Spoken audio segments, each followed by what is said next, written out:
lorsque Hachem il va se dévoiler, on va comprendre qu'en réalité tout ça, c'était pour faire grandir son nom.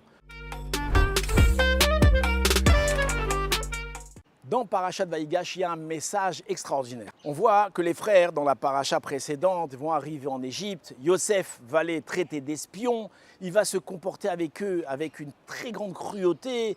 Il va prendre Réhouven, il va l'emprisonner.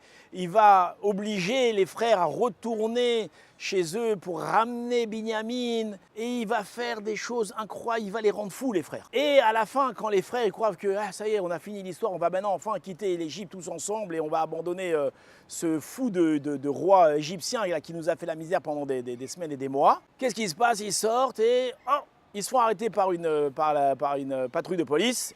Ouvrez vos sacs, notre maître a dit que vous avez volé quelque chose. On fouille dans les sacs de tout le monde et qu'est-ce qu'on trouve? Dans le sac de Binyamin, le fameux verre de Yosef. Et là, toute l'histoire elle recommence, on retourne chez Yosef. Les frères sont comme des fous.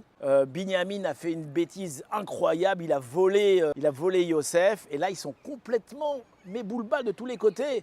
Et là, Yosef, pour mettre la petite cerise sur le gâteau, il a dit écoutez, calmez-vous, vous savez ce qu'on va faire? Rentrez chez vous tous et le voleur, Binyamin, je le garde. Et là, les frères, ils te disent non, c'est pas possible. Il y a un truc qui va pas là. Il y a un truc qui va pas. Pourquoi? Parce que s'il y a des gens qui se sont mal comportés depuis le début, c'est qui? C'est nous les frères. On a vendu notre frère Yosef, on a fait du mal, on a menti à notre père. Alors si on doit être puni, c'est nous qui devons être punis. Binyamin, lui, il n'a rien fait. C'est un petit gosse qui n'a rien fait du tout. Alors pourquoi maintenant lui, Binyamin, il est puni et nous maintenant on est libres? Oh là là, il y a un truc qui va pas. Et là, Yehuda va rentrer de toutes ses forces pour se battre contre Yosef, jusqu'au moment où il va pousser le bouchon, où Yosef il va voir que voilà, il est obligé de faire quelque chose. Et là, il va se dévoiler. Il va dire, tu veux la solution à tous les problèmes que tu as dit, Yehuda? Ani Yosef, Aod Avichai, je suis Yosef. Est-ce que mon père vient encore?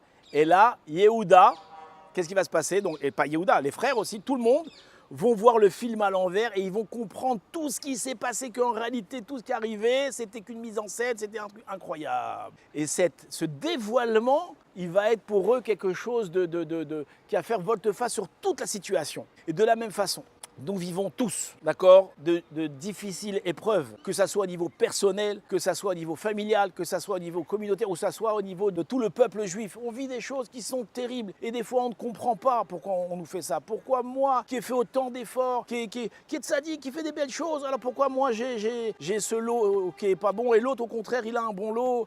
Et pourquoi les nations du monde elles nous font du mal et nous on a voulu faire la paix, ceux ils nous attaquaient? Mille questions, jusqu'au jour où Akadosh Baruch Hu, il viendra et nous dira Ani Hachem, je suis Hachem. Et là, à ce moment-là, on comprendra tout ce qui nous arrive, toutes les galères qu'on a eues au niveau personnel, avec la belle-mère, avec ci, avec ça, avec ma femme, avec mon fils, tout ça, on va comprendre qu'en réalité, c'était une épreuve qu'Akadosh Baruch Hu, il a voulu m'élever.